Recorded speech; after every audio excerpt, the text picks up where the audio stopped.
अगर आज मैं तुमसे कहूं कि तुम्हारी जिंदगी की सबसे बड़ी समस्या पैसा नहीं है, रिश्ते नहीं है, नसीब नहीं है, बल्कि तुम्हारी सोच है, तो क्या तुम मानोगे?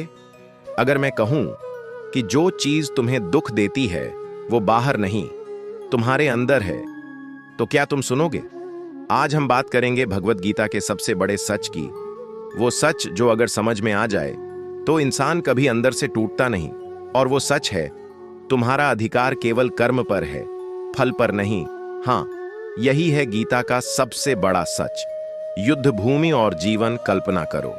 एक तरफ लाखों सैनिक खड़े हैं, ढोल बज रहे हैं, शंख गूंज रहे हैं, धरती कांप रही है, और बीच में खड़ा है एक योद्धा, अर्जुन।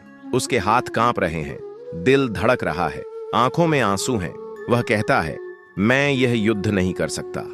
उसके सामने खड़े हैं उसके अपने लोग। तब उसके सारथी कृष्णा उसे देखते हैं और मुस्कुराते हैं। यहीं से शुरू होती है गीता।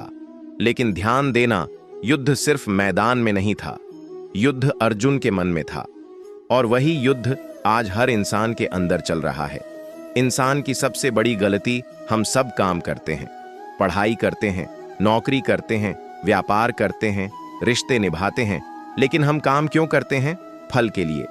अगर मेहनत की तो रिजल्ट चाहिए, अगर प्यार दिया तो बदले में प्यार चाहिए, अगर मदद की तो सम्मान चाहिए। यही हमारी सबसे बड़ी उलझन है, क्योंकि जब फल नहीं मिलता हम टूट जाते हैं। गीता का सबसे बड़ा श्लोक, गीता में एक श्लोक है जो पूरी किताब का सार है, कर्मण्येवाधिकारस्ते मा फलेषु कदाचन। इसका अर्थ है, तुम्हारा अधिकार केवल कर्म पर है, फल पर नहीं। सोचो, अगर किसान बीज बोकर हर दिन खेत खोद कर देखे कि बीज उगा या नहीं, तो क्या फसल होगी? नहीं। वह सिर्फ बीज बोता है, पानी देता है, मेहनत करता है, बाकी प्रकृति पर छोड़ देता है। दुख क्यों होता है? क्योंकि हम फल से जुड़ जाते हैं। बच्चा परीक्षा देता है। कर्मयोग क्या है? कर्म करना, लेकिन बिना अहंकार के, काम करना लेकिन बिना लालच के, मेहनत करना लेकिन बिना डर के। यही है कर्मयोग। अर्जुन का परिवर्तन, जब अर्जुन ने यह समझ लिया कि उसका काम केवल युद्ध करना है, न्याय के लिए खड़ा होना है, तब उसका डर खत्म हो गया, परिणाम भगवान पर छोड़ दिया, और वहीं से वह कमजोर अर्जुन एक महान योद्धा बन गया। आधुनिक जीवन में गीता, आज अगर छात्र गीता समझ ले तो वह परीक्षा से नहीं डरेगा। अगर व्यापारी समझ ले तो नुकसान से नहीं टूटेगा। अगर रिश्तों में लोग समझ लें तो अपेक्षाओं से मुक्त हो जाएंगे। गीता भागना नहीं सिखाती, जिम्मेदारी निभाना सिखाती है। फल की चिंता क्यों छोड़ें? क्योंकि फल हमेशा हमारे नियंत्रण में नहीं होता। तुम कोशिश कर सकते हो, लेकिन मौसम तुम्हारे हाथ में नहीं। तुम पढ़ सकते हो, लेकिन पेपर कैसा आएगा तुम्हारे हाथ में नहीं। इसलिए कृष्ण कहते हैं, जहां नियंत्रण है वहां ध्यान दो, जहां नहीं है वहां समर्पण करो।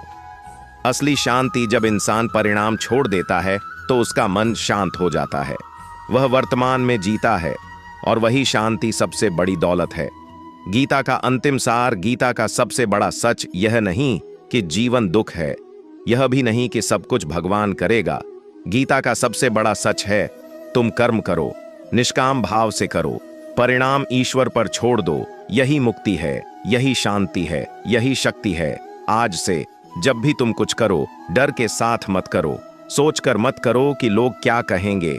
सिर्फ अपना सर्वश्रेष्ठ दो, और फिर आकाश की ओर देखो और कहो, हे कृष्ण, मैंने अपना कर्म कर दिया, अब परिणाम आपके हाथ में है, और देखना जीवन हल्का हो जाएगा।